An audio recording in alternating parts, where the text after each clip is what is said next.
Telefónica se encuentra la senadora Dolores Padierna, integrante de la Asamblea Constituyente de la Ciudad de México. El tema es importante porque el próximo martes deberá quedar concluida la redacción de la Constitución de la capital del país. Un trabajo fuerte, un trabajo también controvertido, ¿no? Ha habido serios cuestionamientos en torno, pues, a la importancia de esta Constitución, a su pertinencia, a la forma en que ha sido elaborada y también a sus efectos.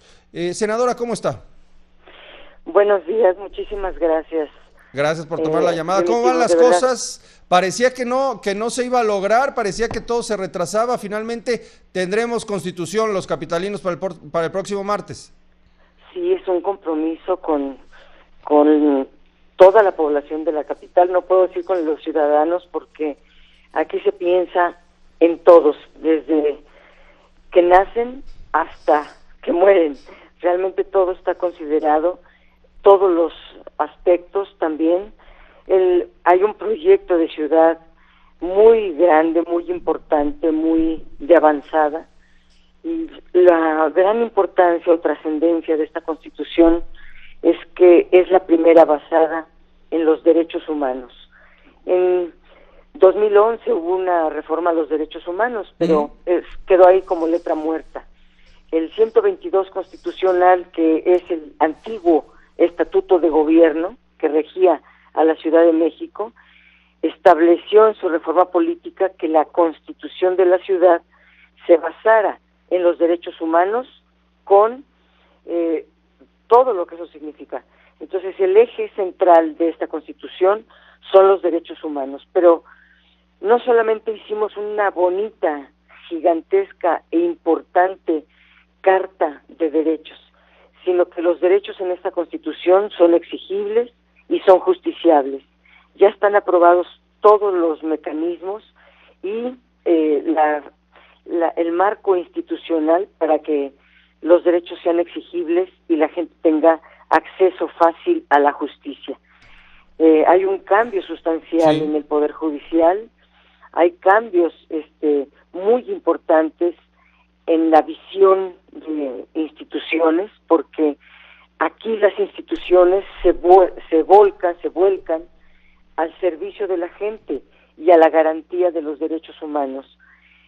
Será un cambio paulatino, porque las leyes a veces se empiezan a aplicar y se aplican poco a poco, pero en el momento en que comience, porque es desde el principio, que comience a aplicarse esta Constitución, habrá un cambio sustancial y poco a poco será el cambio cultural hasta que nos acostumbremos a estas nuevas figuras. Lo digo de inmediato porque se establece que ya la Asamblea Legislativa tiene que adecuar el marco jurídico en todo lo electoral para que en el 2018 tengamos las nuevas figuras. Por ejemplo, el nuevo Congreso en el 2018 será de 33 diputados o diputadas por la vía uninominal o de mayoría, y 33 plurinominales. Esto cambia muchísimo porque se achica el número de distritos, y también pues comenzará el nuevo Congreso local con todas sus nuevas facultades. El Poder Judicial va a cambiar a partir de que se haga su ley orgánica, porque ahora va a haber un Consejo de la Judicatura separado del Tribunal. El Consejo de la Judicatura será un consejo administrativo, pero habrá un Consejo Judicial Ciudadano que va a elegir a los integrantes, a las y los integrantes del Consejo de la Judicatura. Y esto será un cambio muy grande porque no existe en ninguna parte del país, y el Consejo de la Judicatura tendrá muchas funciones, facultades que redundarán todas en beneficio de brindar una mejor justicia. Por ejemplo, se crea un instituto de justicia pública para que se atienda gratuitamente a los ciudadanos. Es lo que antes era la Defensoría Pública, ahora se llama Instituto de Defensoría Pública. Era lo que le llamábamos Defensoría de Oficio. Y todos los poderes, ejecutivo, legislativo, judicial, órganos autónomos, alcaldías, etcétera, habrá paridad de género. Así que correcto. Ahora, las mujeres deben estar muy, muy felices. Las mujeres deben estar, pues sí, felices y además es una deuda, ¿no? Con la sociedad de la Ciudad de México. Senadora, va a cambiar todo, va a cambiar la estructura de gobierno, van a cambiar los poderes en la Ciudad de México. ¿Cómo evitar, cómo pensar que esta nueva estructura no solamente represente la generación de una nueva y más amplia burocracia que al final no tenga resultados de manera directa en la forma en que vivimos los capitalinos? No se trata de nueva burocracia, todo va a costos compensados. Si se crea un instituto, se dice de dónde viene, qué recurso, qué órgano sustituye para que no se crea más burocracia. Y se fortalece más bien a las instituciones que nos interesa fortalecer, en este caso el Poder Judicial, también la Comisión de Derechos Humanos de la Ciudad de México, y se fortalece mucho, lo más importante, a la ciudadanía.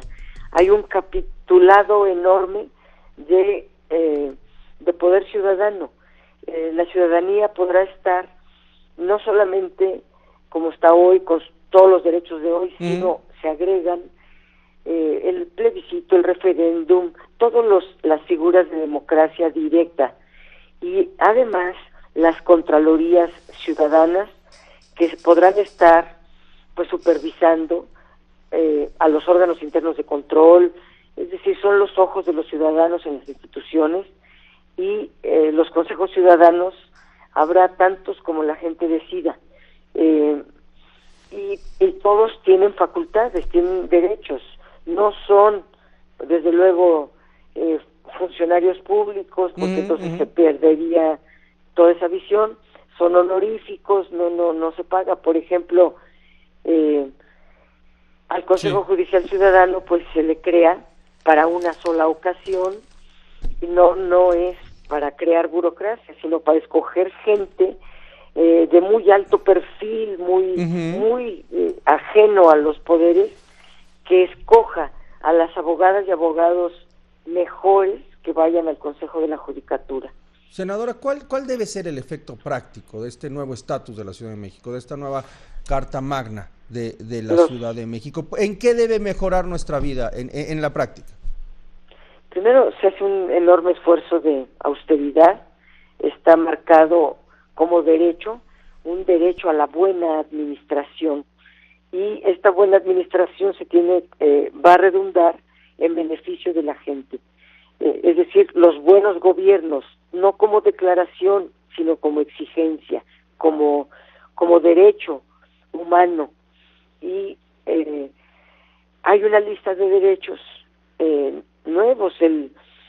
Esta Carta de Derechos se basa en la Carta de Derechos Universal, que viene pues una carta de todo el mundo.